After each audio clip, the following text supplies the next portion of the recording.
सुप्रभात बच्चों, ऑनलाइन कक्षा में आप सभी का पुनः स्वागत है। बच्चों, आज हम हिंदी पाठ्य पुस्तक कक्षा 5वीं के रिमझिम से पाठ 2 फसलों के त्यौहार का भाग 2 पढ़ने जा रहे हैं। बच्चों, हमने पिछली कक्षा में और पिछले वीडियो में हमने जाना कि बिहार और झारखंड में फसलों से संबंधित त्यौहार कैसे मनाया जाता है। अब हम इस भाग में जानेंगे कि तमिलनाडु, गुजरात और कुमाऊं में फसलों से संबंधित त्यौहार किस प्रकार मनाया जाता है। तो बच्चों, आइए पढ़ते हैं फसलों के त्यौहार का भाग 2। यही समय है जब साल के पेड़ों में फूल आने लगते हैं और मौसम बहुत ही खुशनुमा हो जाता है। स्त्री पुरुष दोनों ही ढोल मंजीरे लेकर रात भर नाचते गाते हैं। बच्चों, यही वह समय है जब साल के पेड़ों में फूल आने लगते हैं और मौसम कैसा हो जाता है, बहुत ही खुशनुमा अर्थात बहुत ही अच्छा हो जाता है। और इस त्यौहार को सभी स्त्री पुरुष ढोल मंजीरा लेकर के रात भर नाचते गाते हैं और इसको सेलिब्रेट करते हैं, इसको मनाते हैं। चारों ओर फैली हुई छोटी छोटी घाटियाँ, लंबे लंबे साल के वृक्षों का जंगल और वहीं आसपास बसे छोटे छोटे गांव, लिपे पुते करीने से बुहारे और सजाए गए अपने घरों के सामने लोग एक पंक्ति में कमर में बाहें डालकर नृत्य करते हैं।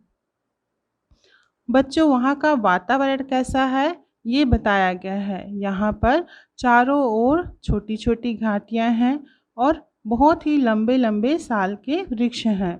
वृक्षों का जंगल यानी बहुत सारे साल के वृक्ष हैं और वहाँ पर आसपास में छोटे छोटे गांव बसे हुए हैं जो कि बहुत ही सुंदर तरीके से लिपाई पुताई किए हुए हैं और करीने यानी तरीके से बुहारे मतलब झाड़े पोछे गए हैं, मतलब बहुत ही साफ सुथरे और सुंदर तरीके से सजावट किया गया है। अपने अपने घरों के सामने सभी एक पंक्ति में कतार में कमर में बाहें डालकर नृत्य करते हैं और इस त्यौहार को मनाया जाता है। अगले दिन वे नृत्य करते हुए घर घर जाते हैं और फूलों के पौधे लगाते हैं। घर घर से चंदा मांगने की भी प्रथा है, पर चंदे में मालूम है क्या मांगते हैं? मुर्गा, चावल और मिश्री। फिर चलता है खाने पीने और खेलों का दौर। तीसरे दिन जाकर पूजा होती है, जिसके बाद लोग अपने कानों में सरई का फूल पहनते हैं।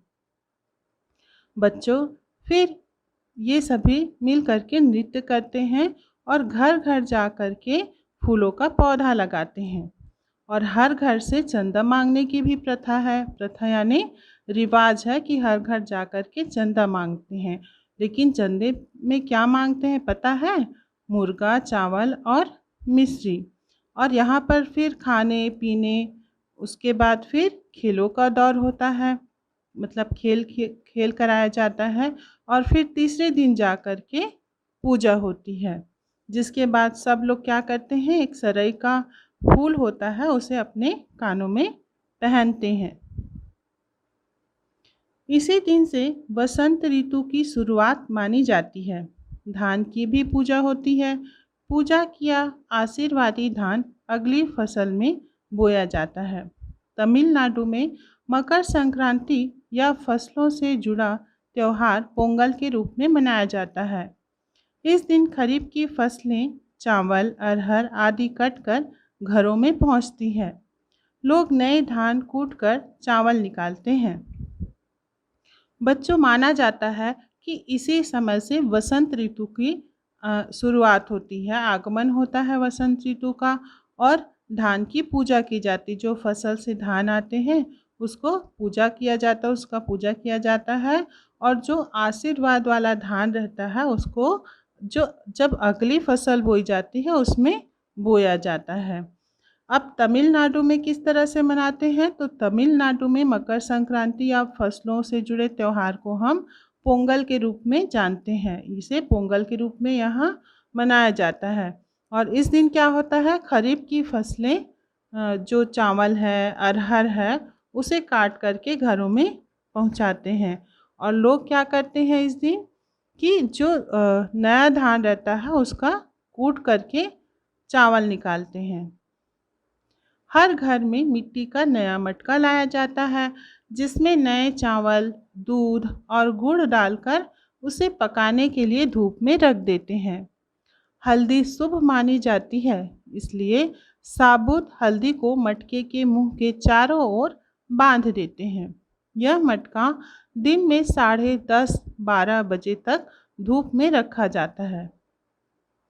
जैसे ही दूध में उफान आता है और दूध चावल मटके से बाहर गिरने लगता है, तो पोंगला पोंगल, पोंगला पोंगल, खिचड़ी में उफान आ गया के स्वर सुनाई देते हैं। बच्चों, तमिलनाडु में मिट्टी का नया मटका लाया जाता है इस दिन, और उसमें चावल, दूध और गुड़ डाल करके उसको पकाने के लिए धूप में रख देते हैं। दोपहर के समय रख देते हैं और इस मटके के मुंह के चारों ओर जो साबुत हल्दी, मतलब जो खड़ी हल्दी रहती है, उसके मुंह के चारों ओर बांध देते हैं और इसको धूप में रख दिया जाता है। और दूध क्या होता है, उफान आने लगता है जब और उसके बाहर दूध और चावल मटके से बाहर उफान करके गिरने लगता है, तब सभी क्या करते हैं, पोंगला पोंगल, पोंगला पोंगल करके सभी एक स्वर में आवाज़ लगाते हैं। तो इसका अर्थ क्या होता है कि खिचड़ी में उफान आ गया, और इस तरह से पोंगल का त्यौहार मनाया जाता है। दूसरी ओर गुजरात में पतंगों के बिना तो मकर संक्रांति का जश्न अधूरा ही माना जाएगा। इस दिन आसमान की ओर यदि नज़र उठाएं तो शायद हर आकार और रंग रूप की पतंगे आकाश में लहराती हुई मिले। प्रत्येक गुजराती, चाहे वह किसी भी धर्म, जाति या आयु का हो, पतंग उड़ाता है। हजारों लाखों पतंगों से सूर्य भी ढक सा जाता है। अब बच्चों आ जाते हैं गुजरात की ओर। अब गुजरात में पतंग के बिना तो त्यौहार क्या है, मकर संक्रांति का, वह तो अधूरा ही रह जाएगा। और जश्न, जश्न अर्थात क्या होता है, उत्सव ना, उत्सव या त्यौहार जो है ये अधूरा माना जाता है, किसके बिना, पतंगों के बिना। अब इस दिन आप लोग गुजरात जाओगे ना तो क्या देखोगे कि पूरे आकाश में पतंगे ही पतंगे लहराती हैं और पूरा आसमान जो है पतंगों से ढक सा जाता है। और वह चाहे किसी भी उम्र के हो, वहाँ के लोग सभी इस उत्सव का आनंद मनाते हैं और पतंग उड़ाते हैं। बच्चों, आपको ये पाठ कैसा लगा, इसे बहुत ध्यान से समझें और दोबारा देखें।